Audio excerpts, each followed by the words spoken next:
முரசொலி மாறனுக்கு மகன் கலாநிதி மாறன், அந்த கார்பரேட் தாதா,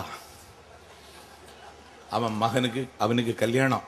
கலாநிதி மாறனுக்கு கோலோகலமா கல்யாணம் நடத்துறாங்க.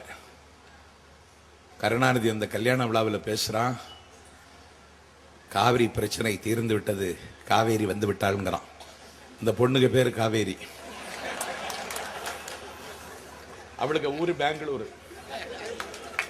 அந்த பொண்ணுக்கு பேரு காவேரி, அவளுக்கு ஊரு பெங்களூரு. கர்நாடகத்திலிருந்து காவேரி வந்து விட்டாள் அப்படிங்கிறான்.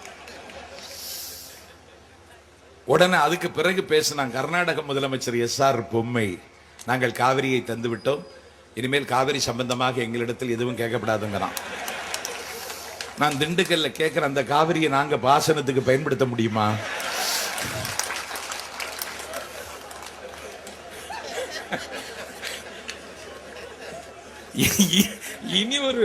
இனி ஒரு உண்மை என்ன தெரியுமா? அவளுக்கு பேரு காவேரியே கிடையாது, அவளுக்கு பேரு கங்கா.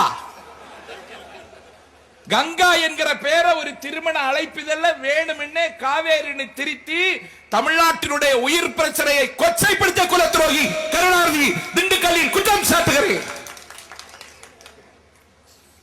காவிரி பிரச்சனையில தமிழகத்தின் உரிமையை காவு கொடுத்ததே நீதானையா?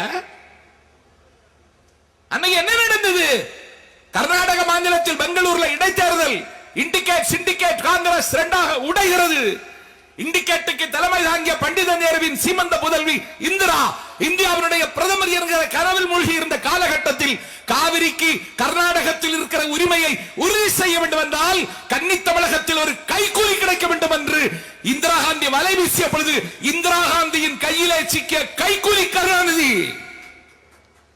காவிரி டெல்டா உழவர்களும் தமிழக அரசும் காவேரி தண்ணீர் பிரச்சனைக்கு டெல்லி உச்சநீதிமன்றத்தில் கொடுத்த வழக்கை இந்திரா கேட்டுக்கொண்டதற்கு இணங்க கருணாநிதி திரும்ப பெற்றார். இல்லாவிட்டால் 1974 தீர்ப்பு கிடைச்சிருக்கும்.